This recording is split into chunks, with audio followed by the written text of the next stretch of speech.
Hello students, today we shall continue the chapter Straight Lines of class 11th Mathematics. This is part 10. In this video lesson, we shall learn general condition for two lines to be parallel और perpendicular. दो line एक दूसरे के parallel है तो उसकी क्या condition होती है और यदि वो परपेंडिकुलर है तो उसकी क्या कंडीशन होती है यदि लाइंस की इक्वेशन जनरल फॉर्म में हमें दे रखी है तो वो कंडीशन आज हम सीखने वाले हैं और फिर उनसे रिलेटेड कुछ क्वेश्चन भी हम सॉल्व करेंगे। तो ये कंडीशन हम एक क्वेश्चन के माध्यम से सीखेंगे।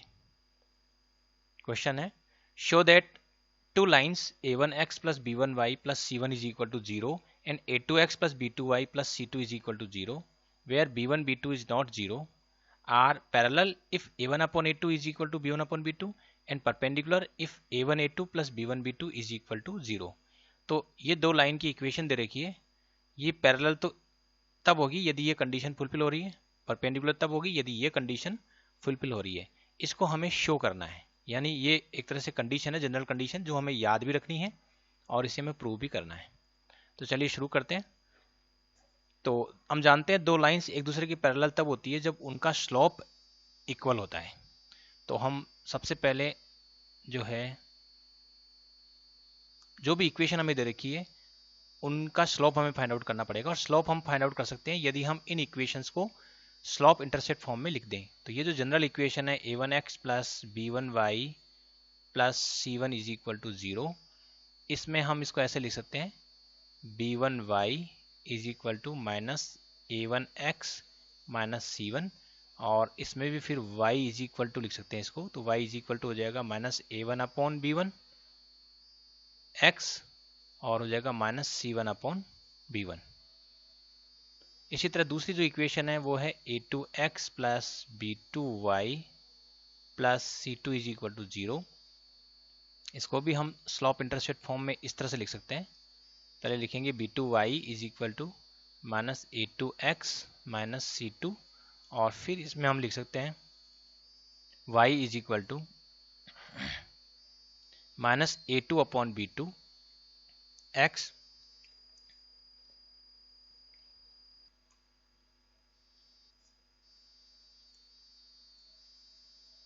Minus c2 divided by b2। अब यहाँ पर हम इसको यदि स्लोप इंटरसेप्ट फॉर्म से कंपेयर करें जो होती है y is equal to m x plus c, ये जो स्लोप इंटरसेप्ट फॉर्म है इससे यदि हम कंपेयर करें तो यहाँ x का जो कोफिशिएंट होता है वही स्लोप होता है। तो यहाँ पर हम देख सकते हैं x का कोफिशिएंट यहाँ पर तो है माइनस a1 अपॉन b1, तो ये स्लोप हो गया। सिमिलरली दूसरी जो इक्वेशन है उसमें x का जो कोफिशिएंट है माइनस a2 अपॉन b2, ये भी स्लोप हो गया। तो यहाँ से हम ये लिख सकते हैं कि slope of line 1, slope of line 1 जो पहली लाइन है उसका, ये जो इसको मैं लाइन 1 कह देता हूँ, this is the line 1 and this is equation of line second. तो स्लोप ऑफ लाइन 1 m1 जो है वो हो गया माइनस a1 अपॉन b1 और इसी तरह से slope of second line, slope of line 2 ये हो गया m2 is equal to minus a2 upon b2। सबसे पहले हमने इनके स्लोप फाइंड आउट कर लिए। अब हम ये जो स्लोप है इनकी मदद से ये कंडीशन हम डिटरमाइन करेंगे। तो पहली कंडीशन है कि lines will be parallel, lines will be parallel if slopes are equal, यानी m1 m2 के इक्वल है। और हमने m1 फाइंड आउट किया था माइनस a1 अपॉन b1 और ये है माइनस a2 अपॉन b2। तो यहाँ से ये कंडीशन निकल रही है कि a1 अपॉन b1 जो है वो a2 अपॉन b2 के इक्वल होना चाहिए। और इसको मैं चाहे तो ऐसे भी लिख सकते हैं a1 upon a2 is equal to b1 upon b2। तो ये कंडीशन हो गई है जब लाइंस एक दूसरे के पैरेलल है। और दूसरी जो कंडीशन है वो ये कि लाइंस विल बी परपेंडिकुलर,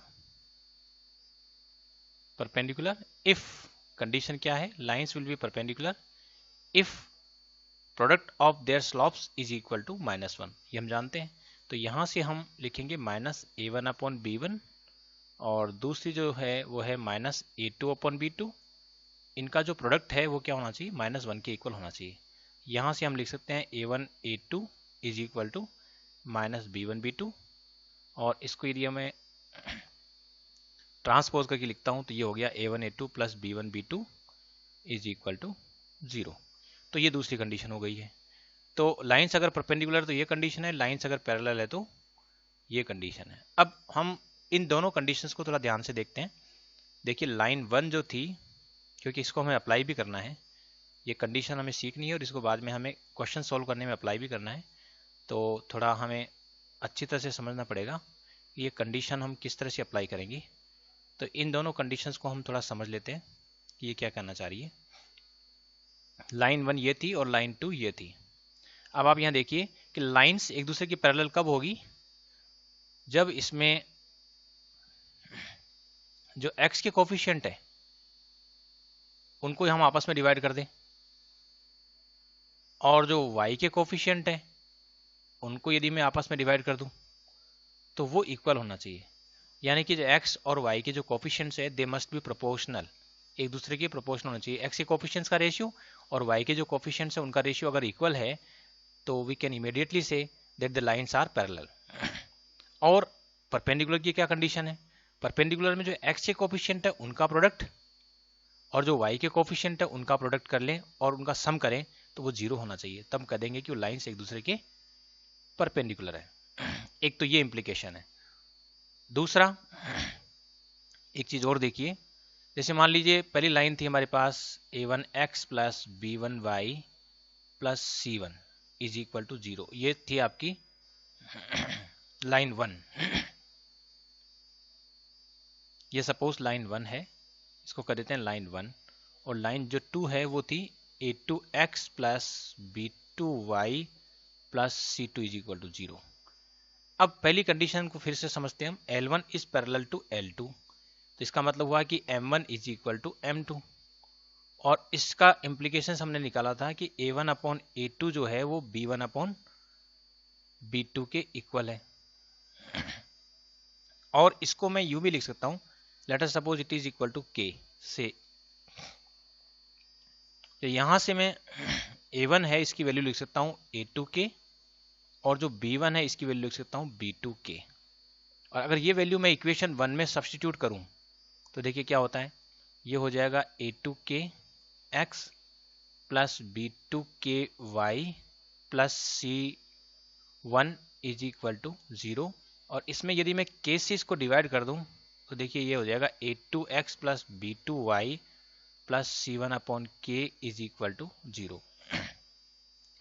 अब हम यहाँ गौर से देखें तो देखिए जो लाइन 1 है उसमें A2X प्लस B2Y आ गया है और लाइन 2 है उसमें भी A2X प्लस B2Y आ गया है। इसका मतलब ये हुआ कि यदि लाइन्स एक दूसरे के पैरेलल है तो हम ऐसा कर सकते हैं कि जो x और y के कोफिशिएंट्स है दोनों में हम इक्वल बना दें, कुछ कॉमन लेकर उस कॉमन को कॉमन से डिवाइड करके हम लाइंस यदि पैरेलल है तो इसमें x और y के कोफिशिएंट्स को हम इक्वल बना सकते हैं। अंतर कहाँ होगा, अंतर केवल होगा कांस्टेंट में। ये कांस्टेंट में भी डिफरेंट, L2 में कांस्टेंट है C2, L1 में कांस्टेंट है C1/K। बाकी ये जो पार्ट है, जो येलो कलर्ड पार्ट है, दोनों में इक्वल हो गया है। इसका फायदा ये है कि यदि मान लीजिए हमें एक लाइन दे रखी है, सपोज एक लाइन दे रखी है और लाइन 1 जो है L1 इस तरह से दे रखी है, मान लो ये दे दी 2x minus 3y plus 7 is equal to 0 और suppose line L2 is parallel to L1, तो हम लाइन L2 को डायरेक्ट ऐसा लिख सकते हैं कि 2x minus 3y plus some another constant is equal to 0। क्योंकि इसमें और इसमें जो अगर लाइन L1 और लाइन L2 आपस में एक दूसरे के पैरेलल है तो इसका मतलब हुआ कि लाइन L2 में भी x और y तक का जो पार्ट है वो तो एक जैसा होगा, केवल कांस्टेंट का डिफरेंस होगा, जिस कांस्टेंट की वैल्यू हम कोई दूसरी कंडीशन है उसकी मदद से निकाल सकते हैं।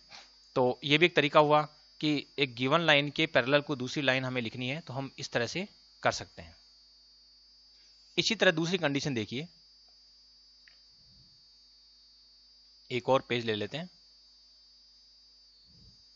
और उसमें हम क्या करते हैं, लाइंस जो है L1 थी, L1 तो है suppose A1x plus B1y plus C1 is equal to 0, और दूसरी लाइन L2 है suppose A2x plus B2y plus C2 is equal to 0, और सपोज दूसरी कंडीशन में L1 जो है वो परपेंडिकुलर है L2। इसका इम्प्लीकेशन यह था कि जो M1 और M2 का जो प्रोडक्ट था वो -1, और इसका कंक्लूजन ये निकला था कि जो A1 A2 और B1 B2 का जो प्रोडक्ट है, A1 A2 plus B1 B2 का जो सम है वो इज इक्वल टू 0 था। और इसको भी हम चाहें तो इस तरह से लिख सकते हैं कि A1 A2 is equal to minus B1 B2, और इसको मैं ऐसे लिख सकता हूँ कि A2 upon B1, A2 upon B1, और इसको लिख सकते हैं हम इन प्लेस ऑफ A2, या जो इन प्लेस ऑफ A2 है वो मैं ये लिख सकता हूँ, A2 की जगह तो मैं यहाँ से लिख लेता हूँ B1, और ये जो A1 नीचे आ रहा है तो हम ऐसा करते हैं यहीं से शुरू कर देते हैं। A1 A2 is equal to minus B1 B2 is equal to let us suppose K, इसको मैं K नाम दे देता हूँ। और यहाँ से हम क्या करते हैं कि A1 और ये A2 और B2 की वैल्यू हम लिख देते हैं। A2 की वैल्यू हो जाएगी यहाँ से K बाई A1, और यहाँ से B2 की जो वैल्यू है वो हो जाएगी माइनस K बाई B1। ये वैल्यू मैं A2 और B2 की वैल्यू मैं L2 में रख देता हूँ। तो L2 जो है वो हो जाएगा, इन प्लेस ऑफ A2 पुट करते हैं हम, तो ये हो गया K x अपॉन A1, और यहाँ लिख देते हैं हम B2 की जगह रख देते हैं minus K upon B1 y plus C2 is equal to 0। और यहाँ यदि मैं इसको एलसीएम लेके सॉल्व करता हूँ तो देखो ये इस फॉर्मेट में आ जाएगा, ये आ जाएगा K B1x minus K A1y plus C2 A1B1 is equal to 0। और इसको यदि मैं फर्दर सोल्व करता हूँ, K से इसको पहले मल्टीप्लाई कर देता हूँ, क्रॉस मल्टीप्लाई, तो ये A1B1 इंटू 0 हो जाएगा इधर, और इसमें K कॉमन लेकर उसको मैं डिवाइड कर देता हूँ, उससे डिवाइड कर देता हूँ, तो ये हो जाएगा B1x minus A1y plus C2 A1B1 divided by K is equal to 0। अब हम यहाँ दोनों को गौर से देखिए, दोनों लाइन की इक्वेशंस को गौर से देखते हैं। पहली लाइन की इक्वेशन हमारे पास ये रही, A1x प्लस B1y है उसमें। दूसरी जो लाइन है उसकी इक्वेशन में देखिए क्या आ रहा है, B1x माइनस A1y हो गया, यानी कि जो x और y की जो कोफिशिएंट है वो इंटरचेंज हो गए हैं। यहाँ x का कोफिशिएंट A1 था, यहाँ y का कोफिशिएंट बन गया है A1, और जो y का कोफिशिएंट था B1 वो यहाँ x का कोफिशिएंट बन गया है, और जो मिडिल साइन है वो हमने चेंज कर दिया है, यानी प्लस का माइनस, तो यह माइनस हो तो प्लस कर देंगे, प्लस है तो माइनस कर देंगे, और जो डिफरेंस आएगा वो आएगा केवल कांस्टेंट टर्म का, जो यहाँ पर C1 है और यहाँ पर जो कांस्टेंट है वो डिफरेंट हो गया है। इसका मतलब हुआ कि किसी भी लाइन की अगर परपेंडिकुलर लाइन लिखनी है हमें, तो हम क्या करेंगे, x और y के कोफिशिएंट्स को इंटरचेंज कर देंगे, मिडिल साइन को चेंज कर देंगे, और कांस्टेंट को हम नए कांस्टेंट से रिप्लेस कर देंगे। इसका मतलब ये हुआ कि जैसे मान लीजिए कि हमें लिखना है equation of a line perpendicular to, suppose एक दूसरी लाइन लेता हूं मैं, लिख देता हूं 2x minus 2x plus y minus 3 is equal to 0। इसके परपेंडिकुलर इक्वेशन लिखनी है, लाइन की इक्वेशन मुझे लिखनी है, तो वो क्या हो जाएगी, वो हो जाएगी, इसमें मैं x और y के कोफिशिएंट को इंटरचेंज कर दूंगा, तो y का जो कोफिशिएंट है वो x का बन जाएगा, और x का जो कोफिशिएंट है वो y का बन जाएगा, और बीच का साइन में चेंज कर दूंगा, और यहाँ पर एक अलग से कांस्टेंट लगा दूंगा, let us suppose this constant is c is equal to 0।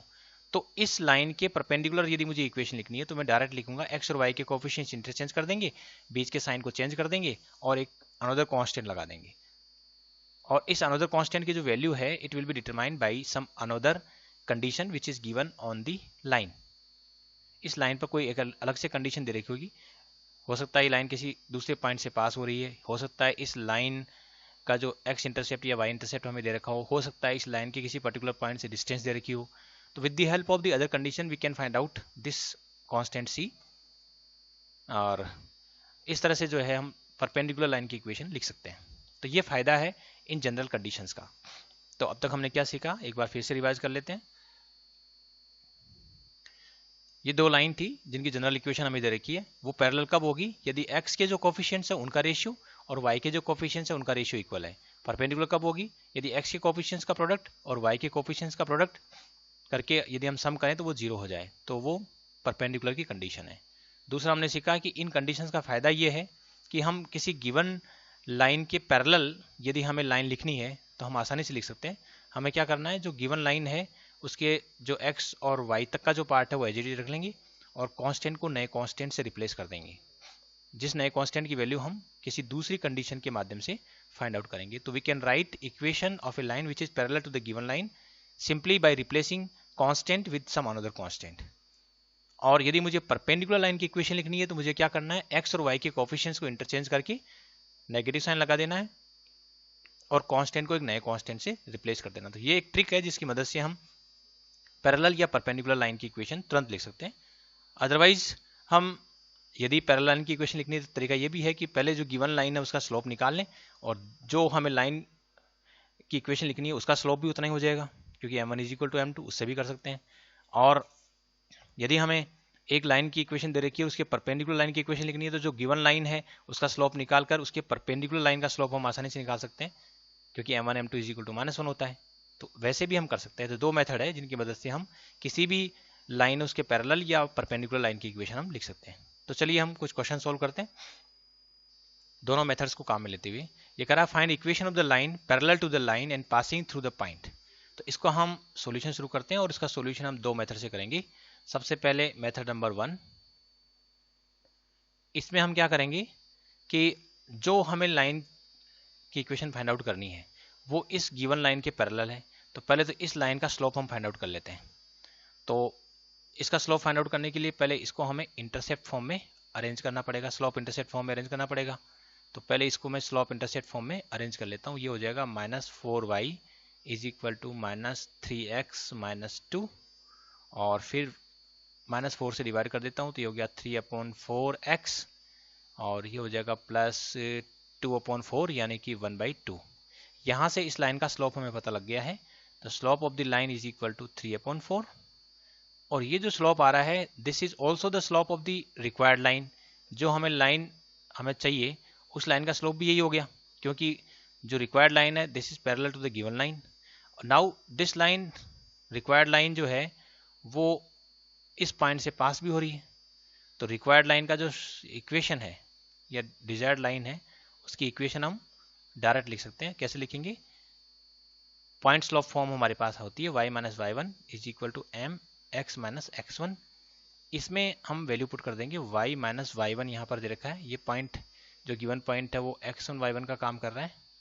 तो यहाँ y1 की वैल्यू हो गई 3 और स्लोप यहाँ पर 3/4 है।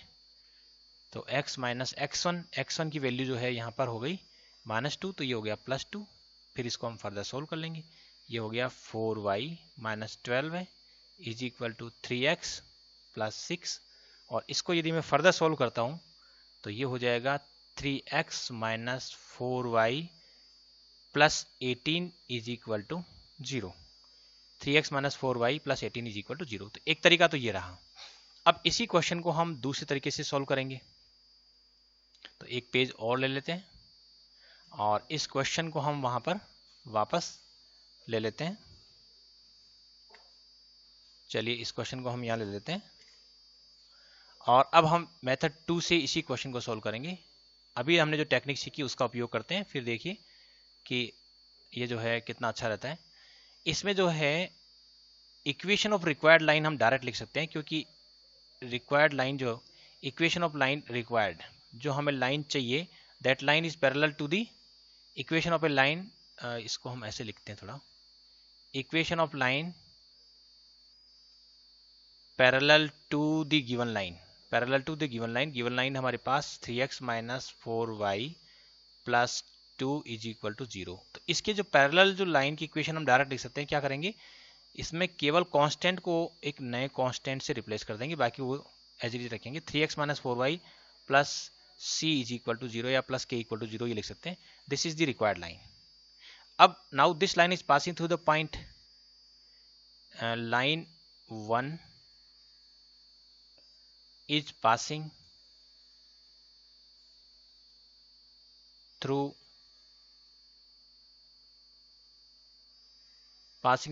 the point -2, 3. So -2, 3 will satisfy. तो इसको हम इसमें सब्स्टिट्यूट कर देते हैं, तो ये हो जाएगा -6, -2 इसमें रखा तो 3 इंटू -2 -6, और 3 रखा तो ये हो गया -12 plus c is equal to 0. यहाँ से c की वैल्यू हमने निकाल ली, c की वैल्यू आ जाएगी 18. Now this value of c we put here. So equation of the required line, equation of the required line, ये हम आसानी से लिख सकते हैं. वो बस c की वैल्यू यहाँ 18 रख देते हैं, तो equation of the required line हो गई 3x - 4y plus 18 is equal to 0. तो इस तरह से जो है हम आसानी से जो गिवन लाइन है उसके पैरेलल लाइन की इक्वेशन लिखेंगे, simply replacing constant with another constant. और फिर उस कांस्टेंट की वैल्यू जो हमें कंडीशन दे रखी है कि जो रिक्वायर्ड लाइन है वो कौन से पॉइंट से पास हो रही है, तो वो पॉइंट उसको सेटिस्फाई करेगा. उससे हमने सी फाइंड आउट कर लिया और सी की वैल्यू सब्स्टिट्यूट करके हमने equation of the required line निकाल ली. तो ये कंडीशन जो है वो अलग अलग तरह से दी हुई होती है, उसकी मदद से हम ये कांस्टेंट फाइंड आउट कर सकते हैं और आसानी से जो है पैरेलल लाइन की इक्वेशन लिख सकते हैं. तो ये मेथड भी है, जो सुटेबल लगे उसको हम अपना सकते हैं. अब एक और क्वेश्चन करते हैं. Find equation of the line perpendicular to the line. सबसे पहले हमें उस लाइन की इक्वेशन निकालनी है जो परपेंडिकुलर है इस लाइन के और जिसका x इंटरसेप्ट 3 है. तो इसके लिए सबसे पहले तो हम इस लाइन का स्लोप निकालना पड़ेगा. जो मेथड 1 लेंगे हम सॉल्यूशन में, मेथड 1 लेते हैं. मेथड 1 में पहले जो गिवन लाइन है उसका स्लोप निकाल लेते हैं. तो slope of x - 7y plus 5 is equal to 0, इसका निकालना है. तो इसका स्लोप हम डायरेक्ट भी निकाल सकते हैं, माइनस कोफिशिएंट ऑफ x जो 1 है और कोफिशिएंट ऑफ y जो -7 है, क्योंकि ये भी हमारे पास एक टेक्निक है जिससे हम तुरंत स्लोप निकाल सकते हैं. तो ये इस लाइन का स्लोप हो गया है. या फिर आप इसे वही स्लोप इंटरसेप्ट फॉर्म में कन्वर्ट कर लें पहले, जो हम कर सकते हैं. देखो -7y is equal to -x - 5, फिर इसको y इज इक्वल टू लिख देते हैं 1/7x प्लस 5/7. यहाँ से भी स्लोप निकल जाएगा, x का जो कोफिशिएंट है वो स्लोप है. लेकिन यदि आपको डायरेक्ट फॉर्मूला आता है कि जनरल इक्वेशन यदि दे रखी है तो हम स्लोप डायरेक्ट भी निकाल सकते हैं. m is equal to minus coefficient of x divide by coefficient of y. तो इससे हम डायरेक्ट निकालेंगे स्लोप. अब ये स्लोप आ गया. अब स्लोप ऑफ परपेंडिकुलर लाइन चाहिए, स्लोप ऑफ परपेंडिकुलर लाइन. तो slope of perpendicular line will be equal to, उसको मैं नाम दे देता हूँ सपोज m डैश. तो वो हो जाएगा -1/m. क्यों? क्योंकि m डैश का इसका और इस m का प्रोडक्ट जो है वो कितना है, m डैश कितना है, -1 है. तो यहाँ से जो m डैश है, slope of perpendicular line will be equal to -1/m. तो परपेंडिकुलर लाइन का स्लोप निकालने का तरीका क्या है, जो गिवन स्लोप है उसका रेसिप्रोकल लेकर हम उसका नेगेटिव ले लेंगे, नेगेटिव कर देंगे, नेगेटिव साइन लगा देंगे, तो उससे परपेंडिकुलर लाइन का स्लोप निकल जाएगा. तो ये स्लोप आ गया -1/1/7, यानी कि ये आ गया -7. अब स्लोप ऑफ परपेंडिकुलर लाइन हमें पता है, और चूंकि इसका x इंटरसेप्ट इतना है, इसका मतलब हुआ कि ये जो x एक्सिस है, इसको ये जो लाइन है, दिस लाइन, ये जो लाइन है, this line is cutting x axis at A distance of 3 unit from the origin. इसका मतलब हुआ कि ये जो पॉइंट है इसके कोऑर्डिनेट हमें पता है 3,0. तो ये जो लाइन है इसका स्लोप हमें पता है, स्लोप हमारे पास है -7 और ये इस पॉइंट 3,0 से पास हो रही है. तो इस लाइन की इक्वेशन हम लिख सकते हैं y - y1 is equal to mx - x1. Point slope form की मदद से y - y1 हो गया, यहाँ पर ये x1 y1 का काम कर रहा है, तो y1 हो गया 0 इज इक्वल टू m की वैल्यू है -7 और यहाँ x - x1 की वैल्यू 3 है.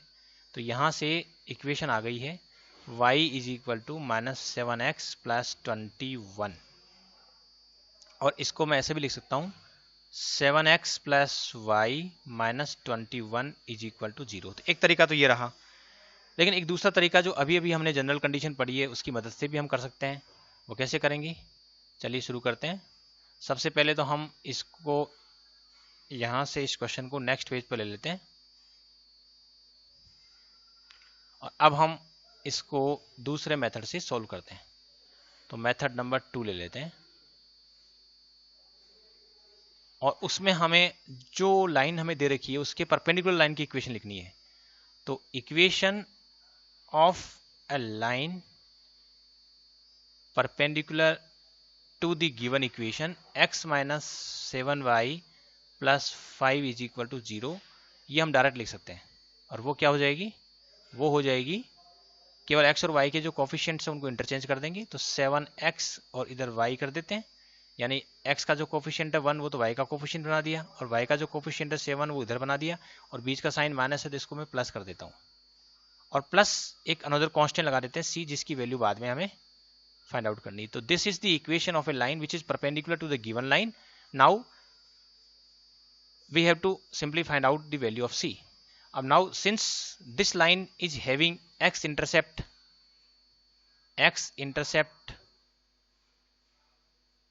3 है, तो जैसा कि अभी हमने देखा था कि ये जो पॉइंट 30 से पास हो रही होगी, 3,0 से पास हो रही होगी, क्योंकि अगर इसका x इंटरसेप्ट अगर 3 है तो ओरिजिन ये हो गया, x एक्सिस ये हो गया, x इंटरसेप्ट अगर 3 है तो इस पॉइंट के कोऑर्डिनेट ये हो गए, ये लाइन हमारी। तो अब ये पॉइंट 3,0 से पास हो रही है, x इंटरसेप्ट 3 का मतलब है कि this line is passing through the point 3,0, so 3,0 will satisfy the equation. तो हम लिखेंगे कि पॉइंट 3,0 विल सेटिस्फाई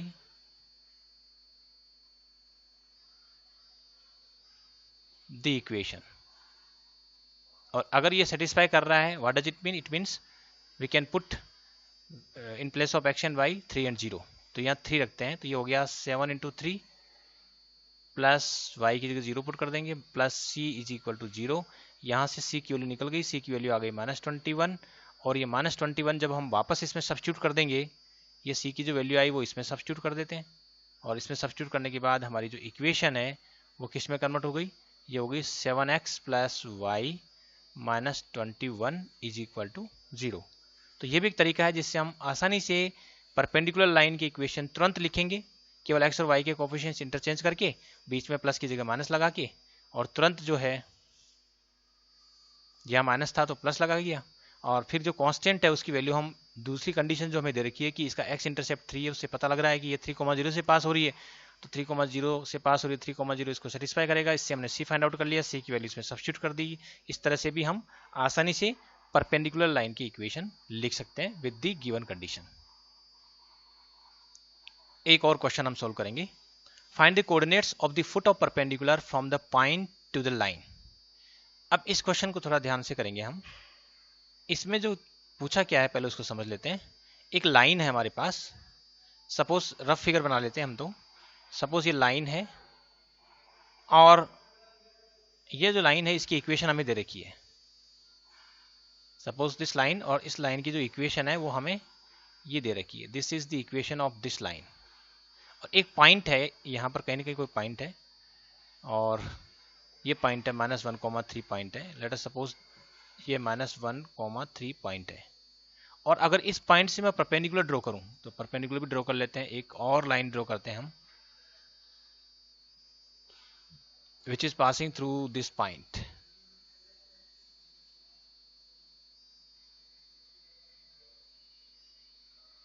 ये ले लेते हैं,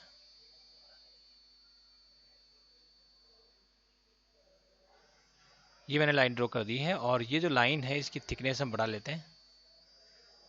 अब यहाँ पर क्या दे रखा है कि एक तरह से देखा जाए तो एक पॉइंट है, ये पॉइंट है, और उस पॉइंट को नाम दे देता हूं मैं, suppose this point is P।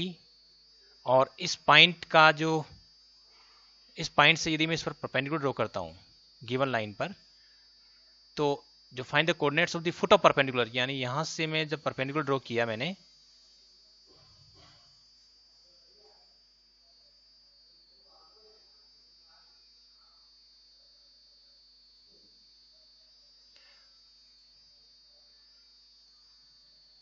ठीक है, ये जो पॉइंट P है उससे मैंने परपेंडिकुलर ड्रॉ किया, और ये जो परपेंडिकुलर है, लेट अस सपोज ये पॉइंट M पर गिर रहा है यहाँ से परपेंडिकुलर, तो foot of the perpendicular is M। तो ये जो फुट ऑफ द परपेंडिकुलर है जिसको मैं बोल रहा हूँ यहाँ पर M, इस एम के जो कोऑर्डिनेट्स है वो क्या है वो मुझे फाइंड आउट करने हैं। Coordinates of the foot of perpendicular, इस एम के जो कोऑर्डिनेट है वो मुझे फाइंड आउट करने हैं। तो सबसे पहले देखो कि ये लाइन है उसकी इक्वेशन यदि हमें दे रखी है तो इसकी जो परपेंडिकुलर लाइन है इसकी इक्वेशन मैं आसानी से लिख सकता हूँ।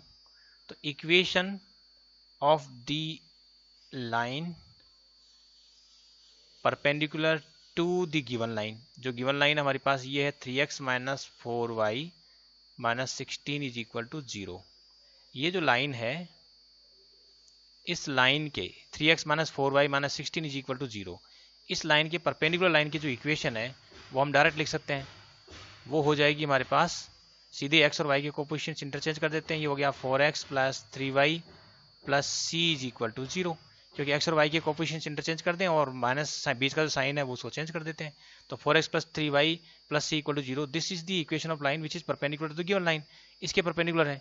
तो ये जो लाइन है ये हो गई हमारी, ये वाली लाइन हो गई, दिस लाइन जो रेड कलर्ड लाइन है वो ये हो गई है। अब now this line is passing through the point P, तो P विल सेटिस्फाई, तो इसको सेटिस्फाई करा देते हैं। तो ये हो जाएगा -1 यहाँ रखा तो -4, 3 इसमें रखा तो हो गया 9 plus c is equal to 0। यहाँ से C की वैल्यू आ जाएगी -5, ये -5 इसमें सब्स्टिट्यूट कर देते हैं। तो हमारे पास ये लाइन हो गई 4x plus 3y minus 5 is equal to 0। तो इसको नाम दे देते हैं लाइन L2, और ये लाइन है सपोज L1, ये तो L1 लाइन है, दिस इज लाइन L1, और L2 लाइन ये है जिसकी इक्वेशन अभी हमने निकाल ली है। तो इस लाइन की इक्वेशन हमने निकाल ली, और ये लाइन की इक्वेशन हमें दे रखी है 3x minus 4y minus 16 is equal to 0। एक लाइन हमारे पास ये है, तो इसको मैं इक्वेशन नंबर 1 कर देता हूँ, इसको इक्वेशन नंबर 2 कर देता हूँ। अब हमें जिस पॉइंट के कोऑर्डिनेट फाइंड आउट करने हैं फुट ऑफ द परपेंडिकुलर, ये जो पॉइंट है this point is located on the intersection of these two lines, so we can find out the coordinates of point P, point M by solving equation 1 and 2। तो हम दोनों equation को solve करके point M के coordinate find out कर सकते हैं। तो इक्वेशन 1 और इक्वेशन 2 को हम सोल्व करेंगे। तो अब देखिए इक्वेशन 1 और इक्वेशन 2 को हम यहाँ सोल्व करते हैं। तो इक्वेशन 1 में x का कोफिशिएंट 3 है और यहाँ पर x का कोफिशिएंट 4 है, तो हम एलिमिनेशन मेथड लगाएंगे।